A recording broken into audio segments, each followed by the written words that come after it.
everyone, I hope you are doing great. So this was actually a request put on one of the videos in the working as a flight attendant for Ryanair series. I just thought I'm just gonna get straight onto it and show you, because I know that if one person is interested, then I guess a few other people could be thinking the exact same thing. This is actually an example from a while ago, like at least a year ago.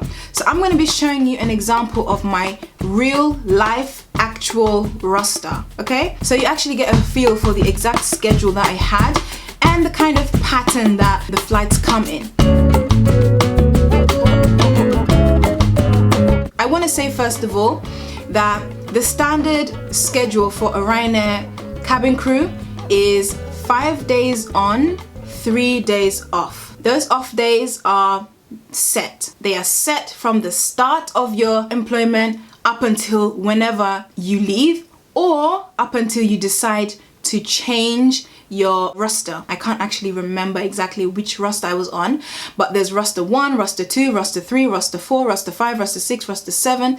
I think it even goes up to roster 8. I'm not exactly sure how many roster patterns there are, but your roster pattern determines which days you get off. However, with 5 days on, 3 days off, your off days are not always going to land on weekends because you've got 3 days off. Make sense? I was on one of those rosters between 1 and 7. Some people used to say that, oh yeah, you're on roster 1, I'm on roster 8, 1 roster 7, so we're opposites. That's beside the point. But you can have different rosters, so it will always be the same until you decide to leave. Obviously you're leaving the company, or until you decide to change your roster, because maybe you start to date somebody, one of your colleagues, and maybe you want to be on the same roster pattern, so you have exactly the same rosters off.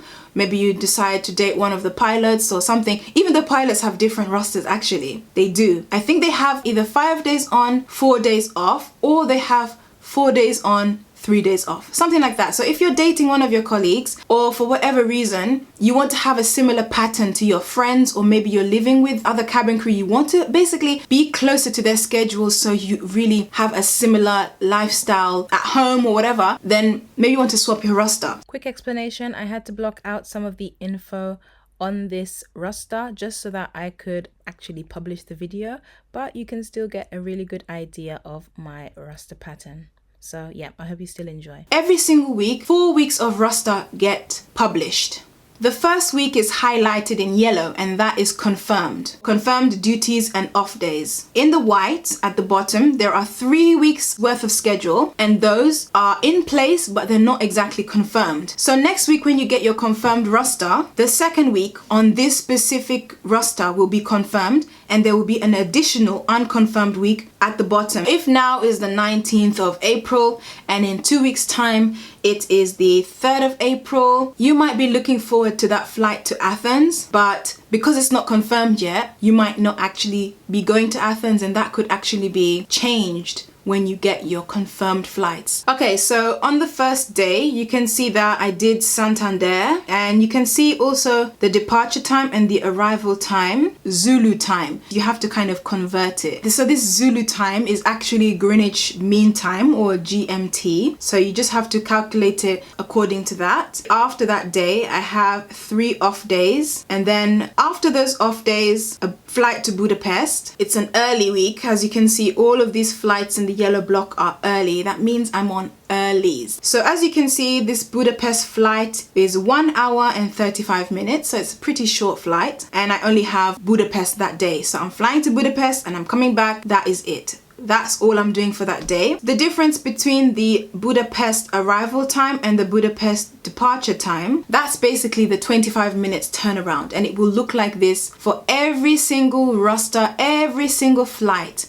there and back. When you're landing, you have 25 minutes on the ground, and you fly back. Now, just because it's written there doesn't mean that is exactly the way it's going to happen. Sometimes there are unforeseen circumstances. Sometimes you need a slot. Sometimes when you get to the airport, you're given a specific time that you need to take off, and you have to wait like an hour, maybe 2 hours. But in most cases, this is the standard turnaround, 25 minutes. No matter how long or short your flight is, you have a 25 minutes turnaround, and that's why it's always written this way on your roster. So after that, I then have a home standby. My home standby is from 3 a.m. Zulu time to 2 p.m. Zulu time. So it's around 6, 7, 8, 9, 10. It's 11 hours of duty. I need to wake up around 2 a.m. to get ready, because at 3 a.m. exactly, they could call me like, we're going to give you a flight. You don't know when they're going to call you, so you just have to be ready. So that's a home standby. You can tell it's a home standby because there it says HSBY, which means home standby. Then I have Budapest again. I don't really have to explain that because I already explained that about the previous Budapest flight. Then it says home standby, another home standby. So that week I was basically spending my time in going and coming from Budapest and then having home standbys. Then we move down on the roster and we see that I have 3 off days, completely clean and completely clear off days. After that I have another home standby. After that I'm flying to Sofia and Champino. Those 2 places, again there is departure and arrival, and of course 25 minutes turnaround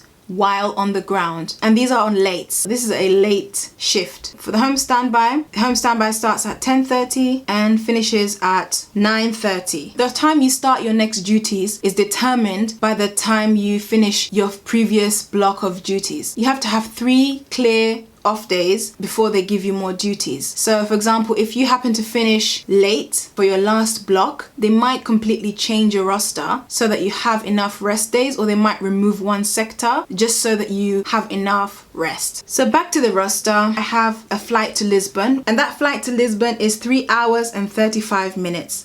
And then I have 3 off days. After those off days, I then have Ottopenny on earlies again, consistent with the 25 minutes turnaround. Then I have Athens. For Athens, it's just there and back. I actually did like that flight to Athens. That's just one I did like. Maybe because when we got there, it was warm. That was as close to a good layover I was gonna get. The next 2 days, I have home standby. And on the final day, I have Thessaloniki, SKG. Then I have 3 days off and I'm back on lates. Vilnius and Ottopenny on lates, still consistent with the 25 minutes turnaround. And then I do Lisbon. And at that point my roster ends because obviously they only predict for you 4 weeks. I hope that has been interesting for you. I hope I'm going to be able to publish this video. I really have to do a bit of checking just to make sure. I mean, I don't see many rosters out there, but I feel like it's giving you a really good idea of exactly the kind of shift pattern I had, the kind of work I did, the kind of flights I was given. So yeah, that's just why I felt like I should share this with you. I will have to think about if I need to make this public on YouTube or if I need to make it private. I'm not too sure. I hope this has helped you in some way to get a really good idea of exactly the work that I did in the past. And if you liked it, please do give it a thumbs up. Subscribe if you're not already subscribed. Turn your notifications on so you know exactly when I've uploaded a video. And please do head over to follow me on Instagram. I'll see you again soon. Bye.